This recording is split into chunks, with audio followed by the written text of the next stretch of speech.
felt like the guardhouse floor had dropped a couple of stories. He grabbed his cardboard suitcase and headed for the door. "Good luck," the guard said. That was when Dave saw the man sitting next to Patsy in the front seat. "Thanks," he said. "I may need it."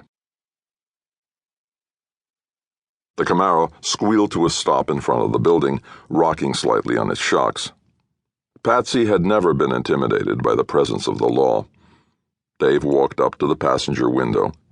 Inside, he saw a lanky cowboy in a straw hat that was stained and creased from too much handling. The man wore a black Jack Daniels t-shirt and jeans with no knees left. He hadn't shaved in a couple of days. The hat was pulled low over his eyes, and one hand held a Budweiser peeking out of a can-sized paper sack. Patsy got out of the far side of the car. She looked the same as ever. Her blonde hair swept back in wings from the sides of her face and curled down her shoulders. She had on a red t-shirt stretched tight over her breasts and jeans scuffed white across the rump. "Dave, this here is Mark with a C." "Mucho gusto," Mark said with a Texas accent and poked his hand out the window. Dave shook it. Apparently, Patsy was not going to say that he was just her younger brother in town for a surprise visit, or that he was just her mechanic and would be taking the car into the shop. Instead, Mark said, "Honey, get your ass back in the car and let's get this old boy where he needs to go. I'm horny as a three-peckered billy goat." Patsy shrugged at Dave and said, "Love is blind, don't you know?" Mark seemed disinclined to move, so Dave got in on Patsy's side. He could smell her perfume and the sun on her skin and the hot vinyl upholstery. "How long was you in for?" Mark asked. Patsy hit the gas and the car took off on smoking tires. 6 months, Dave said. The acceleration pinned him to a seat. "So tell me, did big black guys fuck you up the ass in there or what?" "Now, Marcus," Patsy said, "you behave yourself." "No offense," Mark said. "I did a little time in the slam myself. Just a couple weeks in county jail. They had to no-bill me. Wouldn't have been there at all, except I couldn't make bail." "What did they get you for?"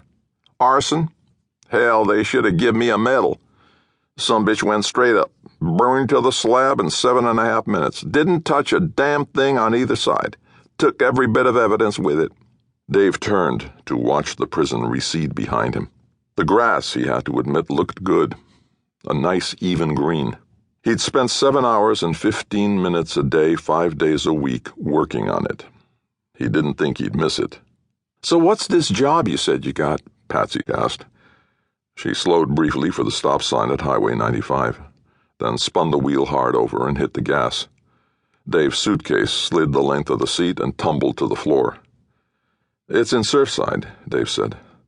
"On the coast, just down from Galveston. I'm going to be caretaker." "We ain't driving you all that way, are we?" Mark asked. "No," Dave said. Patsy was clearly a lost cause. "In fact, you could let me off just up the road where the Greyhound stops." They passed the first houses Dave had seen in months, tiny one-bedroom shacks. A couple of them had red storage buildings shaped like miniature barns.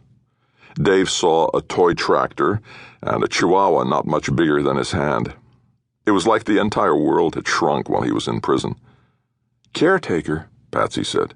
"I can't figure you going all the way to Surfside just for a job." "This is not your everyday kind of job. You ever hear about those rich old ladies that leave their money to their cats? Fred's got one down there that just died. I mean, I never thought about it before, but somebody's got to feed the little bastards and clean up after them and all that." "I can't feature you with all those cats," Patsy said. "How many are we talking about here?" 23, Dave said. "Lord, you never liked them one at a time." "Maybe I'll get used to it." "You mean they're going to pay you for that?" Mark asked. "Mark here isn't a big believer in jobs himself," Patsy said. "Work ain't natural," Mark said. "Amen to that," Dave said.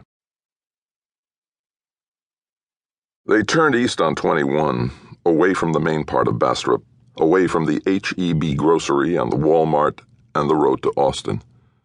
They climbed past an old white-framed church with a high steeple.